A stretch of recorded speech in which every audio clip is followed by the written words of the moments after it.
ದಿನ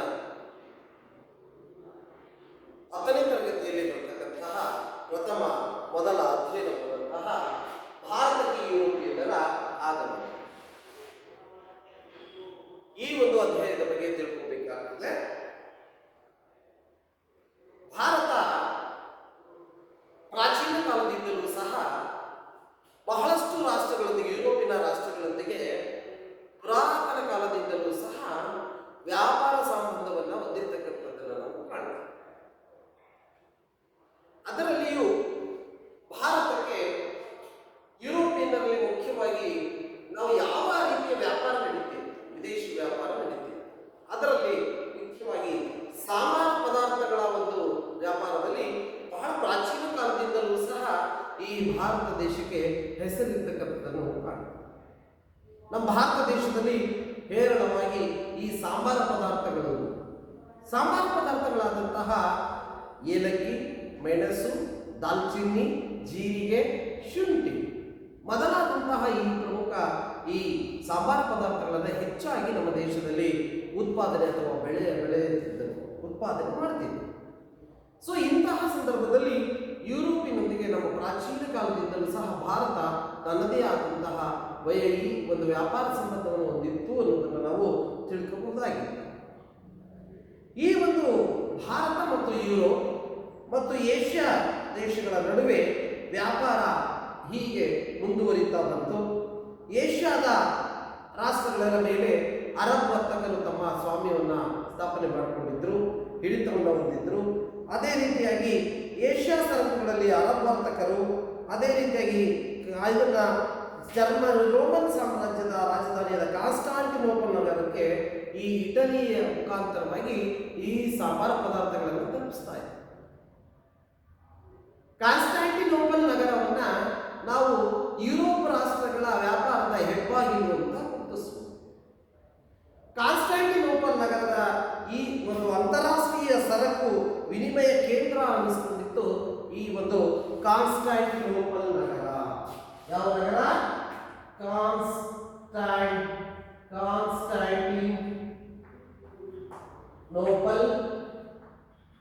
ನಗರ. ಕಾನ್ಸ್ಟಾಂಟಿನೋಪಲ್ ನಗರ ನೋಡ್ರಿ,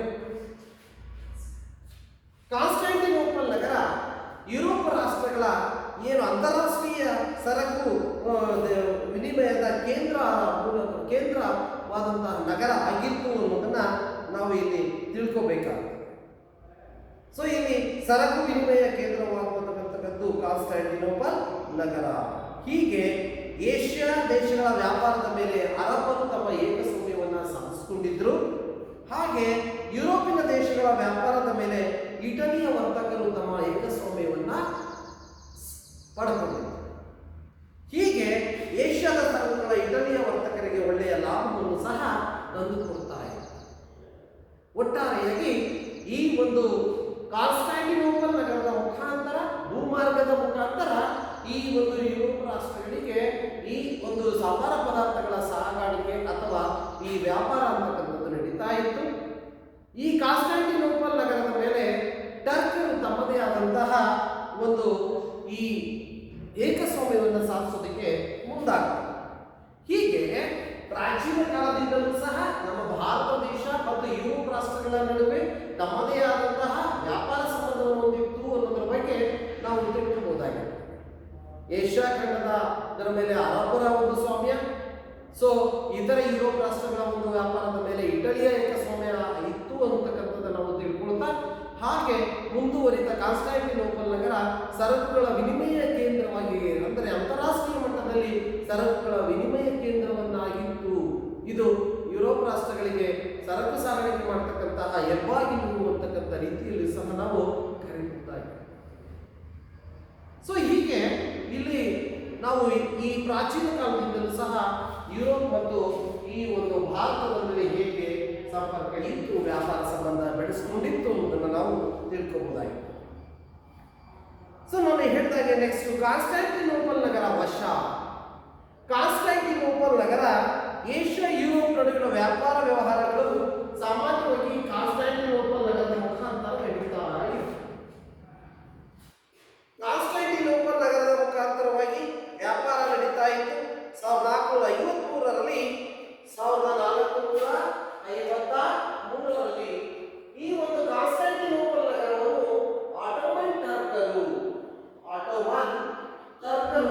ವಶಪಡಿಸಿಕೊಂಡರು. ನೋಡ್ರಿ, ಕಾನ್ಸ್ಟಾಂಟಿನೋಪಲ್ ನಗರ ಇದನ್ನ 1453ರಲ್ಲಿ ಈ ಆಟೋಮನ್ ಟರ್ಕರು ಕಾನ್ಸ್ಟಾಂಟಿನೋಪಲ್ ನಗರವನ್ನ ವಶಪಡಿಸಿಕೊಂಡರು. ಯಾವಾಗ ಈ ಕಾನ್ಸ್ಟಾಂಟಿನೋಪಲ್ ನಗರವನ್ನು ವಶಪಡಿಸಿಕೊಂಡ್ರು, ಆಗ ಈ ಕಾನ್ಸ್ಟಾಂಟಿನೋಪಲ್ ನಗರದ ಮುಖಾಂತರವಾಗಿ ಭೂಮಾರ್ಗವಾಗಿ ನಡೀತಕ್ಕಂತಹ ವ್ಯಾಪಾರ ಮಾರ್ಗ ಬಂದಾಗಿತ್ತು ಅಥವಾ ಮುಚ್ಚಲ್ಪಟ್ಟಿತ್ತು. ಜೊತೆಗೆ ಈ ಒಂದು ವ್ಯಾಪಾರದ ಮೇಲೆ ಆಟೋಮನ್ ಟರ್ಕರು ಹೆಚ್ಚಿನ ತೆರಿಗೆಗಳನ್ನು ಸಹ ಹಾಕೋದಕ್ಕೆ ಮುಂದಾದರು. ಇದರಿಂದ ಯುರೋಪ್ ರಾಷ್ಟ್ರಗಳ ನಡುವೆ ನಡೀತಕ್ಕಂತಹ ವ್ಯಾಪಾರ ಸಂಬಂಧಗಳು ಕಡಿತಗೊಂಡವು. ತೀವ್ರತರವಾದ ಲಾಭದಾಯಕವಾಗಿ ಇತ್ತು. ಇಟಲಿಯ ವರ್ತಕರ ಏಕಸ್ವಾಮ್ಯವನ್ನು ಮುರಿಯಲು ಸ್ಪೇನ್, ಪೋರ್ಚುಗಲ್ ಮೊದಲಾದ ಯುರೋಪಿನ ದೇಶಗಳ ರಾಜರು ಹೊಸ ಹೊಸ ಸಮುದ್ರ ಮಾರ್ಗಗಳನ್ನು ಕಂಡುಹಿಡಿಯುವುದಕ್ಕೆ ಮುಂದಾದರು. ಇಲ್ಲಿ ಇಟಲಿಯ ಒಂದು ಏಕಸ್ವಾಮ್ಯವನ್ನು ಮುರಿಯುವುದಕ್ಕೆ ಸ್ಪೇನ್ ಮತ್ತು ಪೋರ್ಚುಗಲ್ನ ಒಂದು ಹೊಸ ಹೊಸ ನಾವಿಕರು ಈ ಸಮುದ್ರಯಾನದ ಮುಖಾಂತರವಾಗಿ ಭಾರತಕ್ಕೆ, ಯುರೋಪಿಗೆ, ಭಾರತದಿಂದ ಯುರೋಪಿಗೆ ಅಥವಾ ಯುರೋಪಿನಿಂದ ಭಾರತಕ್ಕೆ ಒಂದು ಜಲಮಾರ್ಗವನ್ನು ಕಂಡುಹಿಡಿಯುವುದಕ್ಕೆ ಸಾಹಸಿ ನಾವಿಕರ ತಂಡ ಮುಂದಾಯಿತು ಅನ್ನೋದನ್ನು ನಾವು ತಿಳ್ಕೋಬೇಕಾಗ್ತದೆ. ಇದಕ್ಕೆ ಪೂರಕವಾಗಿ ಇದೇ ಸಂದರ್ಭದಲ್ಲಿ ಹೊಸ ಹೊಸ ವೈಜ್ಞಾನಿಕ ಆವಿಷ್ಕಾರಗಳು ಸಹ ನಡೀತವೆ. ಈ ಹೊಸ ಹೊಸ ಆವಿಷ್ಕಾರಗಳಲ್ಲಿ ಒಂದನೇದಾಗಿ ದಿಕ್ಸೂಚಿಯನ್ನು ಸಹ ಕಂಡುಹಿಡಿತಾರೆ. ದಿಕ್ಸೂಚಿ. ಹೊಸ ವೈಜ್ಞಾನಿಕ ಆವಿಷ್ಕಾರಗಳಲ್ಲಿ ದಿಕ್ಸೂಚಿ, ಆಸ್ಟ್ರೋಲೋ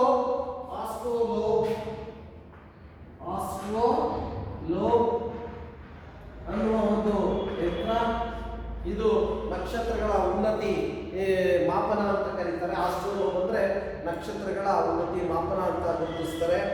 ಇನ್ನು ಹೆಚ್ಚಿನದಾಗಿ ಸಿಡಿಮದ್ದನ್ನು ಸಹ ಹೊಸ ಆವಿಷ್ಕಾರದಲ್ಲಿ ಕಂಡುಹಿಡಿಯಲಾಗಿದೆ. ಸಿಡಿಮದ್ದು ನೋಡಿ, ಸಿಡಿಮದ್ದನ್ನು ಹೊಸ ಆವಿಷ್ಕಾರಗಳಲ್ಲಿ ಕಂಡುಹಿಡಿಯಲ್ಪಟ್ಟು ಹೀಗೆ ಕಾನ್ಸ್ಟಾಂಟಿನೋಪಲ್ ನಗರದ ಒಂದು ವ್ಯಾಪಾರ ಮಾರ್ಗ ನಿಂತು ಹೋದ ತಕ್ಷಣ ಈ ಸ್ಪೇನ್ ಮತ್ತು ಈ ಪೋರ್ಚುಗಲ್ಲಿನ ಈ ಜನ ಅಥವಾ ಪೋರ್ಚುಗಲ್ಲಿನ ನಾವಿಕರು ಈ ಇಟಲಿಯ ಒಂದು ಏಕಸ್ವಾಮ್ಯದ ಒಂದು ಇದನ್ನ ಮುರಿಯುವುದಕ್ಕೋಸ್ಕರವಾಗಿ ಅವರು ಹೊಸ ಹೊಸ ಆವಿಷ್ಕಾರಗಳಲ್ಲಿ ಮುಂದಾಗಿ ಈ ಭಾರತಕ್ಕೆ ಹೊಸ ಜಲಮಾರ್ಗವನ್ನು ಕಂಡುಹಿಡಿದಕ್ಕೆ ಮುಂದಾದರು.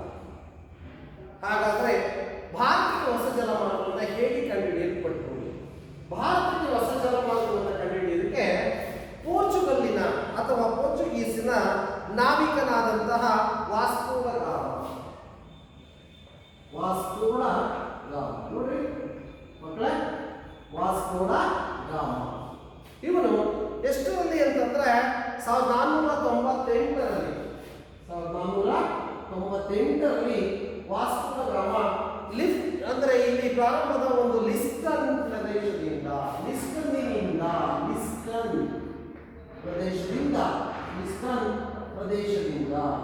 ನೋಡ್ರಿ, ಲಿಸ್ಟನ್ ಪ್ರದೇಶದಿಂದ ಪ್ರಾರಂಭ ಮಾಡ್ತಾನೆ ಅಂತನ್ನ ನಾವಿಲ್ಲಂದ್ರೆ ಯಾತ್ರೆಯನ್ನ, ಅಂದ್ರೆ ಸಾಗರದ ಮೇಲಿನ ಒಂದು ಯಾತ್ರೆಯನ್ನ, ಅಂದರೆ ಹೊಸ ಜಲಮಾರ್ಗವನ್ನು ಕಂಡುಹಿಡಿಯುವುದಕ್ಕೆ ಪ್ರಾರಂಭ ಮಾಡ್ತಾನೆ.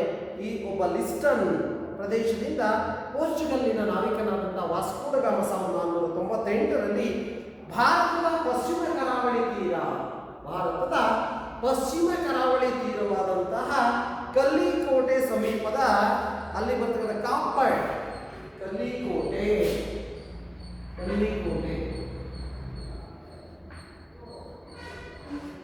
ಕೇಳಿರ್ಬೋದು ಮಕ್ಕಳೇ. ಕಲ್ಲಿಕೋಟೆ ಇದಕ್ಕಿಂತ ಮೊದಲು ಅದನ್ನು ಕ್ಯಾಲಿಕಟ್ ಅಂತ ಕರಿತೀವಿ. ಕ್ಯಾಲಿಕಟ್ ಕೇರಳದಲ್ಲಿ ಬರ್ತದೆ. ಕೇರಳ ರಾಜ್ಯದಲ್ಲಿ ಕರಾವಳಿ ತೀರದಲ್ಲಿ ಬರ್ತಕ್ಕಂತಹ ಕಲ್ಲಿಕೋಟೆ, ಅಲ್ಲಿ ಬರ್ತಕ್ಕಂತಹ ಇನ್ನೊಂದು ಪ್ರದೇಶ ಏನಂದ್ರೆ ಕಾಪಡ್ ಎಂಬಲ್ಲಿ. ಕಾಪಡ್ ಎಂಬ ನಿರ್ದಿಷ್ಟವಾದ ಸ್ಥಳ. ಕಾಪಡ್ ನೋಡಿ, ಕಾಪಡ್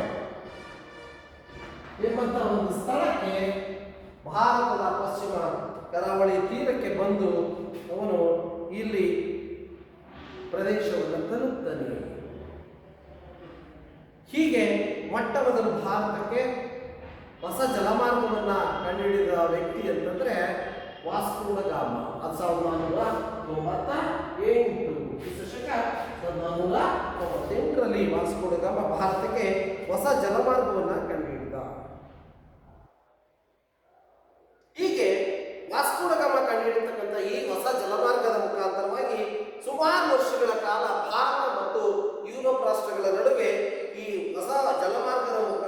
ವ್ಯಾಪಾರ ಪ್ರಾರಂಭವಾಯಿತು.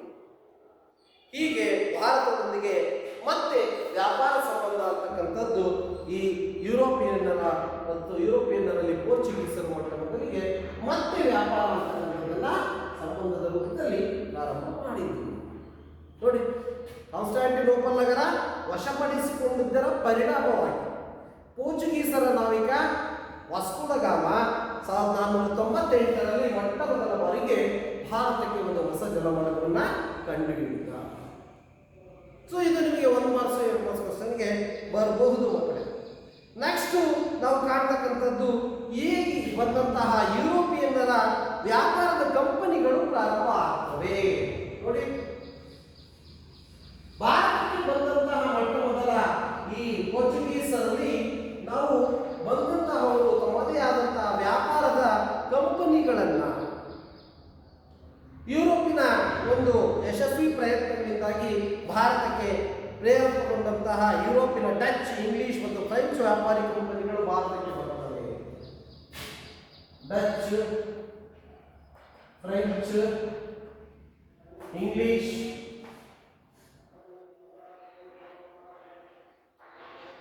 ವ್ಯಾಪಾರದ ಕಂಪನಿಗಳು ಭಾರತದಲ್ಲಿ ಸ್ಥಾಪನೆಯಾಗ್ತವೆ. ನೋಡ್ರಿ, ಇಲ್ಲಿ ಬರ್ತಕ್ಕಂತಹ ಈ ಡಚ್, ಇಂಗ್ಲಿಷ್ ಮತ್ತು ಫ್ರೆಂಚ್ ವ್ಯಾಪಾರಿ ಕಂಪನಿಗಳು ಸಹ ಭಾರತದಲ್ಲಿ ಬಂದು ಸ್ಥಾಪನೆ ಆಗ್ತವೆ. ಈ ಒಂದು ವ್ಯಾಪಾರದ ಕಂಪನಿಗಳ ಒಂದು ಇದಾಗಿ ಬೆಳವಣಿಗೆಯ ವಸಾಹತು ರಾಷ್ಟ್ರವಾಗಿ ಪರಿವರ್ತನೆಗೊಂಡು ಈ ಒಂದು ವಸಾಹತು ರಾಷ್ಟ್ರಗಳನ್ನು ತನ್ನದೇ ಆದ ಸೀಮಿತವಾದ ಎಲ್ಲೆಲ್ಲ ಗುರುತಿಸಿಕೊಳ್ತಾರೆ. ವಸಾಹತೆ ಪರಿವರ್ತನೆಗೊಂಡ ಯುರೋಪ್ ರಾಷ್ಟ್ರಗಳ ಚರಿತ್ರೆಯಿಂದ ನಾವು ಕಾಣಬಹುದು. ಸೊ ಇಲ್ಲಿ ತಮ್ಮದೇ ಆದ ವಸಾಹತುಗಳನ್ನ ಪ್ರಾರಂಭ ಮಾಡ್ತಾರೆ ಬಂದಂತ ಯುರೋಪಿಯನ್. ಸೊ ಇಲ್ಲಿ ಮೊಟ್ಟಮೊದಲಾಗಿ ನಾವು ಹೇಳೋದಾದ್ರೆ ಪೋರ್ಚುಗೀಸರು ವ್ಯಾಪಾರಕ್ಕಾಗಿ ಬಂದ ತಂಡ ಮೊಟ್ಟ ಮೊದಲನೇದು. ಯುರೋಪಿನಲ್ಲಿ ಪೋರ್ಚುಗೀಸರೇ ಮತ್ತು ಭಾರತವನ್ನು ತೊರೆದ ಕೊನೆಯ ಯುರೋಪಿಯನ್ನರು ಕೂಡ. ಭಾರತಕ್ಕೆ ಬಂದಂತಹ ಯುರೋಪಿಯನ್ನರಲ್ಲಿ ಮೊಟ್ಟ ಮೊದಲಿಗರು ಪೋರ್ಚುಗೀಸರು. ಯಾರಪ್ಪ? ಪೋರ್ಚುಗೀಸರು. ಇವರು ಫಸ್ಟ್ ಭಾರತಕ್ಕೆ ಬಂದಂತಹ ಯುರೋಪಿಯನ್ನರಲ್ಲಿ ಮೊದಲನಿಗರು ಅಂದ್ರೆ ಪೋರ್ಚುಗೀಸರು.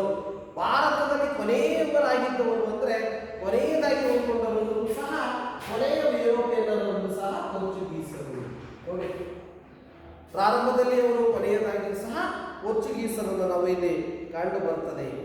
ವಾಸ್ಕೋ ಡ ಗಾಮನ ಬಂದ ನಂತರ ವ್ಯಾಪಾರದಲ್ಲಿ ಈ ಪೋರ್ಚುಗೀಸರ ಮೊಟ್ಟ ಮೊದಲ ವೈಸ್ರಾಯರಾಗಿ ಭಾರತಕ್ಕೆ ಬಂದಂಥವನು ಯಾರಪ್ಪ ಅಂತಂದ್ರೆ ಫ್ರಾನ್ಸಿಸ್ಕೋ ಡಿ ಅಲ್ಮೇಡ.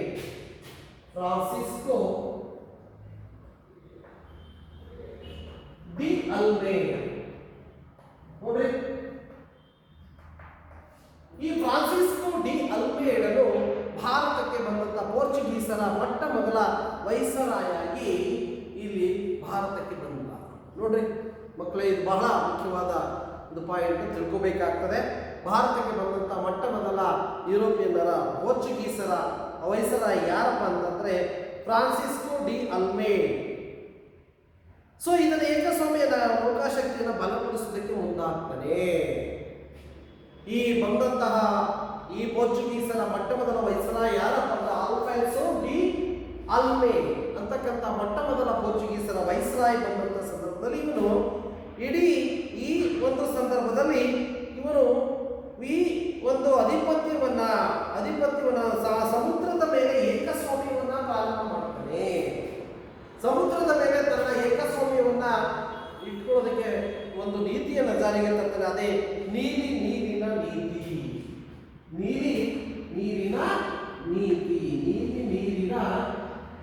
ನೀತಿ. ನೋಡ್ರಿ,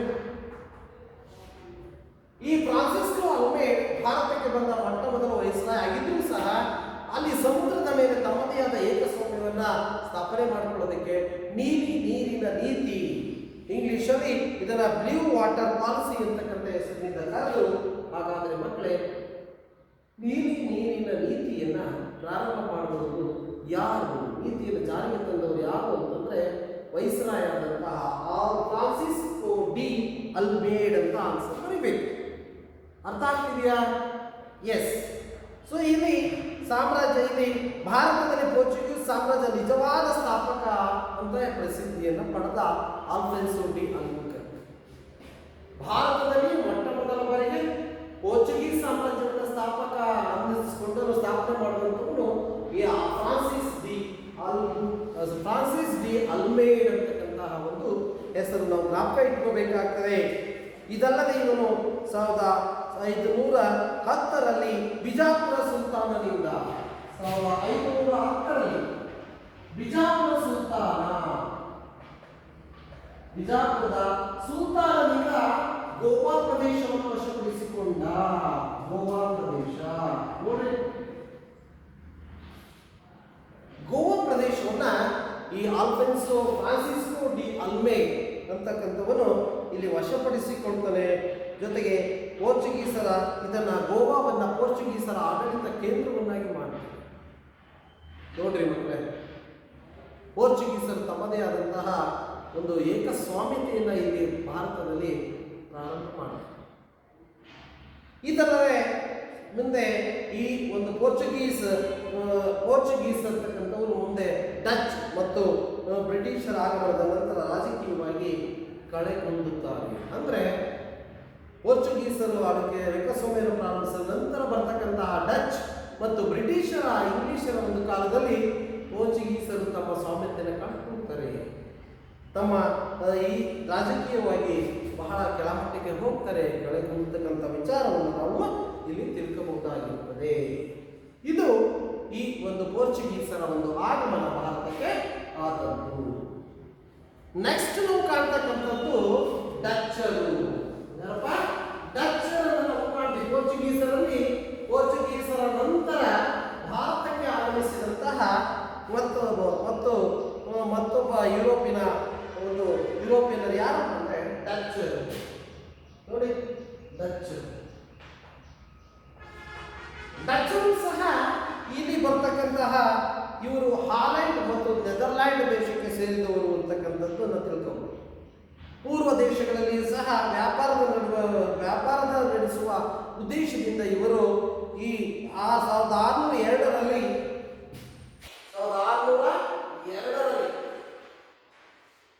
ಈ ಪೂರ್ವ ರಾಷ್ಟ್ರಗಳಲ್ಲಿ ವ್ಯಾಪಾರ ನಡೆಸುವ ಉದ್ದೇಶದಿಂದ ಈ ಡಚ್ಚರು ಯುನೈಟೆಡ್ ಈಸ್ಟ್ ಇಂಡಿಯಾ ಕಂಪನಿಯನ್ನು ಪ್ರಾರಂಭ ಮಾಡ್ತಾರೆ. ಯುನೈಟೆಡ್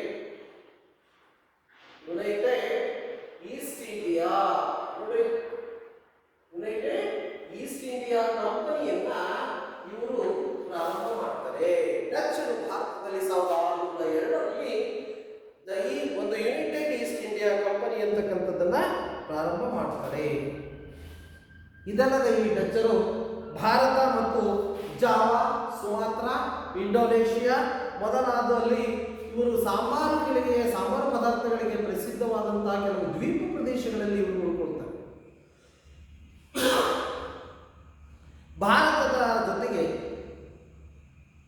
ಜಾವಾ, ಸುಮಾತ್ರಾ, ಇಂಡೋನೇಷಿಯಾ ಹಾಗೂ ಮೊದಲಾದ ಈ ದ್ವೀಪ ಪ್ರದೇಶಗಳಲ್ಲಿ ಇವರು ತಮ್ಮ ವ್ಯಾಪಾರವನ್ನು ಉಳಿಸ್ಕೊಳ್ತಾರೆ, ಅಲ್ಲಿ ತಮ್ಮ ಪ್ರವೇಶವನ್ನು ಮಾಡ್ತಾರೆ. ಭಾರತದಲ್ಲಿ ಇನ್ನು ನಾವು ನೋಡಬೇಕಾದ್ರೆ ಸೂರತ್ ಗುಜರಾತಲ್ಲಿ ಬರ್ತದೆ. ಅದೇ ರೀತಿ ಬ್ರೋಚ್, ಕ್ಯಾಂಬೆ, ಕೊಚ್ಚಿನ್, ನಾಗಪಟ್ಟಣ, ಮಚಲಿಪಟ್ಟಣ, ಚುನ್ನೂರು ಮೊದಲಾದ ಪ್ರದೇಶಗಳಲ್ಲಿ ಸಹ ಇವರು ನಮ್ಮದೇ ಆದ ವ್ಯಾಪಾರದ ಕೇಂದ್ರಗಳನ್ನು ಸ್ಥಾಪನೆ ಮಾಡ್ತಕ್ಕಂಥದ್ದನ್ನು ನಾವು ಕಾಣ್ತೀವಿ.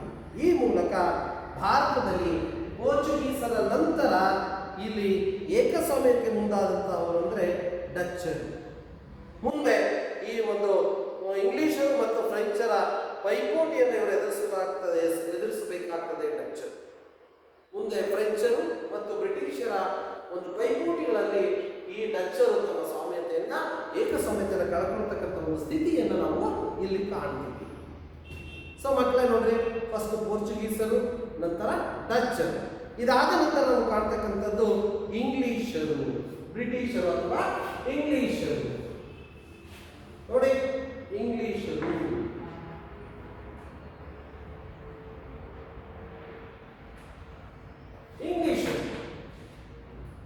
ಇಂಗ್ಲೆಂಡಿನ ರಾಣಿ ಎಲಿಜಬೆತ್ 1600ರಲ್ಲಿ ಇಂಗ್ಲೆಂಡಿನ ರಾಣಿ ಎಲಿಜಬೆತ್ 1600ರಲ್ಲಿ ಈ ಒಂದು ಡಿಸೆಂಬರ್ 31, 1600 ಡಿಸೆಂಬರ್ 31ರಲ್ಲಿ ಸೊ ಒಂದು ಇಂಗ್ಲಿಷ್ ಈಸ್ಟ್ ಇಂಡಿಯಾ ಕಂಪನಿಯನ್ನ ಪೂರ್ವ ದೇಶಗಳೊಂದಿಗೆ ವ್ಯಾಪಾರ ನಡೆಸೋದಕ್ಕೆ, ಇಂಗ್ಲಿಷ್ ಈಸ್ಟ್ ಇಂಡಿಯಾ ಕಂಪನಿಯನ್ನ ಪೂರ್ವ ದೇಶಗಳೊಂದಿಗೆ ವ್ಯಾಪಾರ ನಡೆಸೋದಕ್ಕೆ ಸುಮಾರು 15 ವರ್ಷಗಳವರೆಗೆ ಅನುಮತಿಯನ್ನು ಕೊಡ್ತಕ್ಕಂಥದ್ದನ್ನು ನಾವು ಕಾಣ್ತೀವಿ. ನೋಡ್ರಿ, ಸೊ ಬ್ರಿಟನ್ನಿನ ರಾಣಿ ಎಲಿಜಬೆತ್ ಇವರು ಭಾರತದೊಂದಿಗೆ ಅಂದರೆ ಪೂರ್ವ ರಾಷ್ಟ್ರಗಳೊಂದಿಗೆ ವ್ಯಾಪಾರ ಸಂಬಂಧವನ್ನು ಏರ್ಪಡಿಸಿಕೊಳ್ಳೋದಕ್ಕೆ 15 ವರ್ಷಗಳ ಕಾಲ ಅನುಮತಿಯನ್ನು ಕೊಡ್ತಕ್ಕಂಥದ್ದನ್ನು ನಾವು ಕಾಣ್ತೀವಿ. ಸೊ ಹೀಗೆ 1600ರಲ್ಲಿ ಈ ಬ್ರಿಟಿಷ್ ಈಸ್ಟ್ ಇಂಡಿಯಾ ಕಂಪನಿ ಪ್ರಾರಂಭ ಆಯಿತು ಅನ್ನೋದನ್ನು ನೀವು ಜ್ಞಾಪಕ ಇಟ್ಕೋಬೇಕಾಗ್ತದೆ. ಸೊ ಇದೇ ಸಂದರ್ಭದಲ್ಲಿ ಈ ಒಂದು ಮೊಘಲ್ ಸಾಮ್ರಾಜ್ಯನಾದಂತಹ ಜಹಾಂಗೀರನು ಸೂರತ್ನಲ್ಲಿ, ಇಲ್ಲಿ ನೋಡ್ರಿ, ಇಂಗ್ಲಿಷಿನ ಈಸ್ಟ್ ಇಂಡಿಯಾ ಕಂಪನಿ ಪ್ರಾರಂಭವಾದ ತಕ್ಷಣ ಇಲ್ಲಿ ಮೊಘಲ್ ಸಾಮ್ರಾಜ್ಯನಾದ ಜಹಾಂಗೀರ್, ಮೊಘಲ್ ಸಾಮ್ರಾಜ್ಯರ ಆಳ್ವಿಕೆ ಇತ್ತು ದೆಹಲಿಯಲ್ಲಿ, ಅಲ್ಲಿ ಜಹಾಂಗೀರ್ ಅಂತಕ್ಕಂಥವನು, ಜಹಾಂಗೀರ್ ಇವನು ಈ ಬ್ರಿಟಿಷರಿಗೆ ತಮ್ಮ ಫ್ಯಾಕ್ಟರಿಯನ್ನ, ಕೈಗಾರಿಕೆಯನ್ನು ಸ್ಥಾಪನೆ ಮಾಡೋದಕ್ಕೆ ಒಂದು ಅನುಮತಿಯನ್ನ ಕೊಡ್ತಾನೆ. ಫ್ಯಾಕ್ಟರಿ ಅಥವಾ ದಾಸ್ತಾನು ಮಳಿಗೆ ಅಂತ ಕರೀತಾರೆ. ಜಹಾಂಗೀರ್ ಈ ಮೊಘಲ್ ದೊರೆ, ಮೊಘಲ್ ಚಕ್ರವರ್ತಿ ಅಥವಾ ಮೊಘಲ್ ದೊರೆ ಈ ಒಂದು ದಾಸ್ತಾನು ಮಳಿಗೆ ಅಥವಾ ಒಂದು ಫ್ಯಾಕ್ಟರಿಯನ್ನ ಸ್ಥಾಪನೆ ಮಾಡೋದಕ್ಕೆ ಅನುಮತಿಯನ್ನ ಕೊಡ್ತಾನೆ. ಹೀಗೆ ಬ್ರಿಟಿಷರು ಆಗ್ರಾ, ಅಹಮದಾಬಾದ್, ಅದೇ ರೀತಿಯಾಗಿ ಬ್ರೋಚ್ಗಳಲ್ಲಿ ಫ್ಯಾಕ್ಟರಿಗಳನ್ನು ನಿರ್ಮಿಸ್ತಾರೆ. ನೋಡ್ರಿ ಮಕ್ಕಳೇ, ಭಾರತದಲ್ಲಿ ತಮ್ಮದೇ ಆದಂತಹ ಏಕಸ್ವಾಮ್ಯವನ್ನು ಹೀಗೆ ಪ್ರಾರಂಭಿಸ ಮಾಡ್ತಾರೆ. ಇದೇ ಸಂದರ್ಭದಲ್ಲಿ ಈ ಜಹಾಂಗೀರ್ ಈ ಒಂದು ಸಂದರ್ಭದಲ್ಲಿ 1ನೇ ಜೇಮ್ಸ್ನ ರಾಯಭಾರಿಯಾಗಿ, ಇಂಗ್ಲೆಂಡಿನ ರಾಜ 1ನೇ ಜೇಮ್ಸ್ ಇವನ ರಾಯಭಾರಿ ಅಂಬಾಸಡರ್ಸ್ ರಾಯಭಾರಿಯಾಗಿ ಈ 1ನೇ ಜೇಮ್ಸ್ ಅಂದ್ರೆ ಇಂಗ್ಲೆಂಡಿನ ರಾಜ 1ನೇ ಜೇಮ್ಸ್ನ ರಾಯಭಾರಿಯಾಗಿ ಈ ಜಹಾಂಗೀರನ ಆಸ್ಥಾನಕ್ಕೆ ಒಬ್ಬ ವೈಸರಾಯದ ಅಧಿಕಾರಿ ಬರ್ತಾರೆ. ಅವನೇ ಸರ್ ಥಾಮಸ್ ರೂ. ನೋಡಿ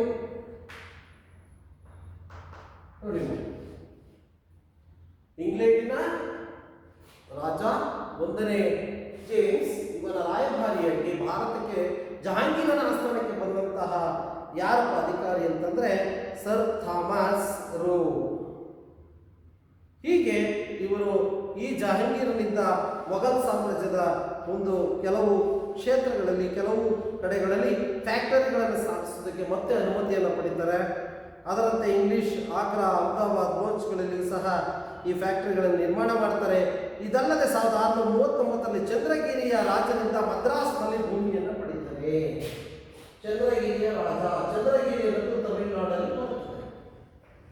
ಚಂದ್ರಗಿರಿಯ ರಾಜ ಇವನಿಂದ ಮತ್ತೆ ಈ ಒಬ್ಬ ಸರ್ ಥಾಮಸ್ ರೂ ರಾಯಭಾರಿ ಈ ಮದ್ರಾಸಿನಲ್ಲಿ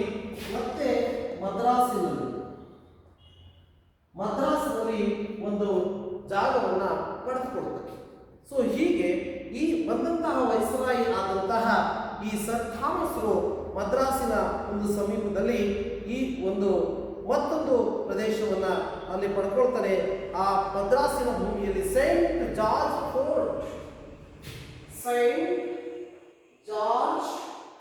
ಫೋರ್ಟ್ ಎಂಬಂತಹ ಕೋಟೆಯನ್ನು ಕಟ್ತಾರೆ. ಎಷ್ಟು ಬುದ್ಧಿವಂತರು ಯುರೋಪಿಯನ್ನರು ತಿಳ್ಕೋಬೇಕಾಗ್ತದೆ. ಈ ವೈಸ್ರಾಯಾದಂತಹ ಅಥವಾ ರಾಯಭಾರಿಯಾದಂತಹ ಈ ಸರ್ ಥಾಮಸ್ ರೂ ಜಹಾಂಗೀರನ ಆಸ್ಥಾನಕ್ಕೆ ಬಂದು ಮದ್ರಾಸ್ ಪ್ರಾಂತ್ಯದಲ್ಲಿಯೂ ಸಹ ಈ ಸೇಂಟ್ ಜಾರ್ಜ್ ಫೋರ್ಟ್ ಅಂತಕ್ಕಂತಹ ಈ ಕೋಟೆಯನ್ನು ಸಹ ಕಟ್ಟಿ ಬಲಿಷ್ಠನಾಗ್ತಾನೆ. ಹೀಗೆ ಇದಲ್ಲದೆ ಈ ಸಂದರ್ಭದಲ್ಲಿ ಇನ್ನೂ ಬರ್ತಕ್ಕಂಥ 1690ರ ದಶಕದಲ್ಲಿ ನಾವು ಈ ಬ್ರಿಟಿಷರು ತಮ್ಮದೇ ಆದ ಏಕಸ್ವಾಮ್ಯವನ್ನು ಏರ್ಪಡಿಸಿಕೊಳ್ತಾರೆ. 2ನೇ ಚಾರ್ಲ್ಸ್ ಅಂತಕ್ಕಂಥವನು ಸಹ ಬಾಂಬೆಯನ್ನ ಸುಮಾರು 10 ಪೌಂಡ್ಗಳಿಗೆ ಬಾಡಿಗೆಯಾಗಿ ಪಡ್ಕೊಂಡ್ರು. ನೋಡ್ರಿ ಬಾಂಬೆ.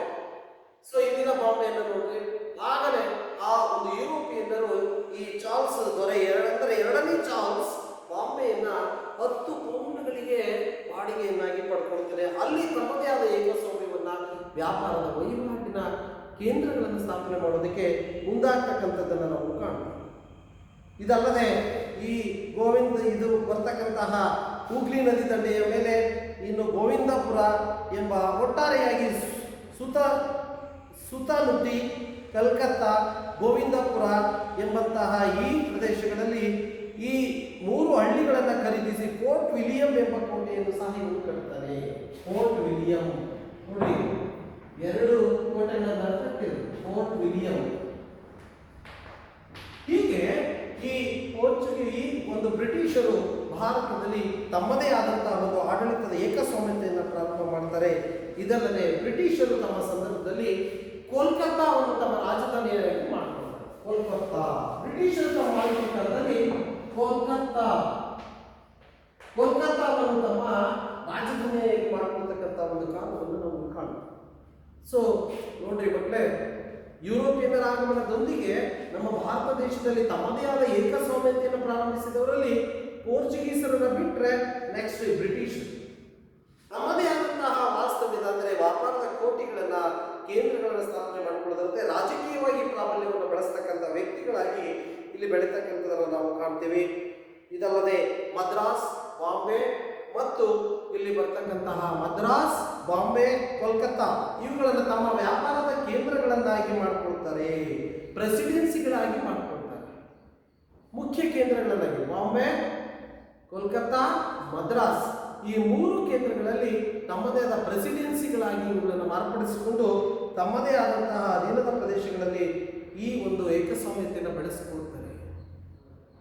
ಇನ್ನೊಂದು ಬಹಳ ಮುಖ್ಯವಾದ ವಿಚಾರ ಅಂದರೆ ಮಕ್ಕಳೇ, ಇವರು ತಮ್ಮದೇ ಆದಂತಹ ಕಾನೂನು, ನಾಗರಿಕ ಮತ್ತು ಅಪರಾಧ ಕಾನೂನುಗಳನ್ನು ಜಾರಿಗೆ ತರ್ತಾರೆ.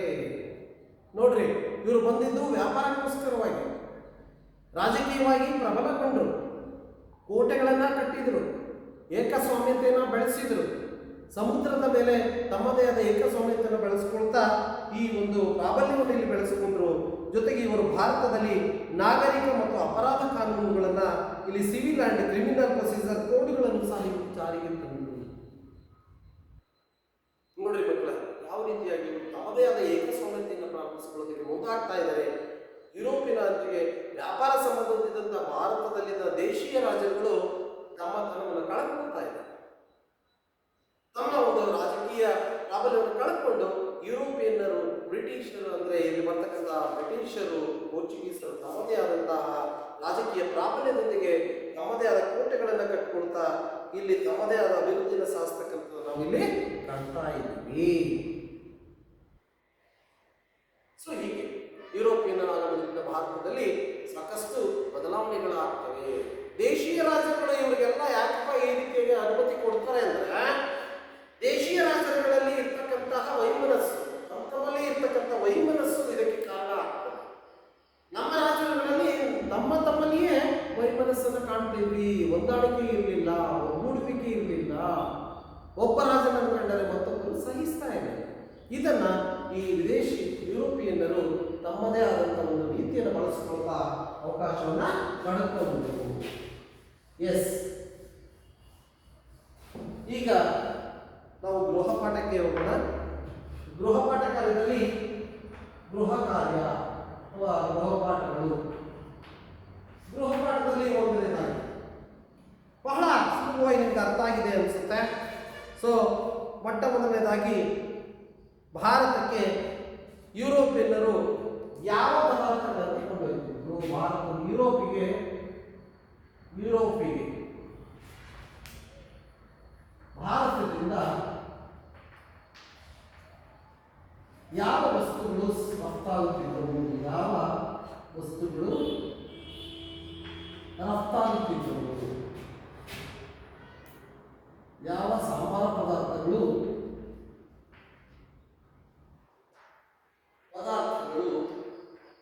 ರಫ್ತಾಗುತ್ತಿದ್ದವು? ಓಕೆ, ಸುಲಭವಾಗಿದೆ. ಎರಡನೇ, ಯಾವ ಭೂಮಾರ್ಗದ ಮುಖಾಂತರವಾಗಿ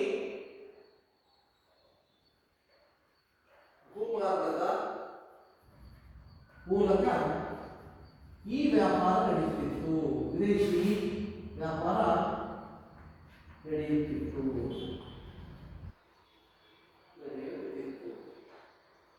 ನೋಡಿ, ಮೂರನೇ ಕ್ವಶನ್ ಬಹಳ ಸುಲಭವಾಗಿದೆ. ಇಲ್ಲಿ ಭಾರತಕ್ಕೆ ಬಂದಂತಹ ಈ ಯುರೋಪಿಯನ್ನರು ಯಾವ ವೈಜ್ಞಾನಿಕ ಸಂಶೋಧನೆಗಳಿಗೆ ಒಳಪಟ್ಟರು, ಅಂದರೆ ಸಂಶೋಧನೆಗಳನ್ನ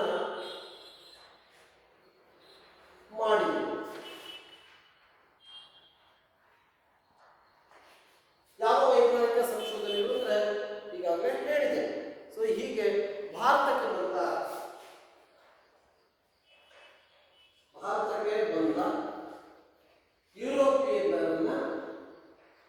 ಯುರೋಪಿಯನ್ನರ ಹೆಸರುಗಳನ್ನು ತಿಳಿಸಿ.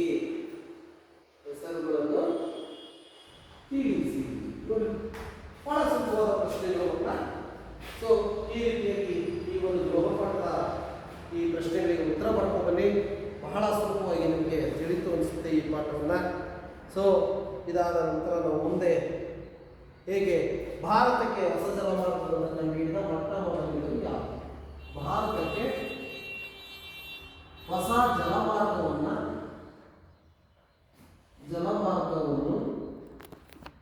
ಕಂಡುಹಿಡಿಯುವುದು ಯಾವುದು?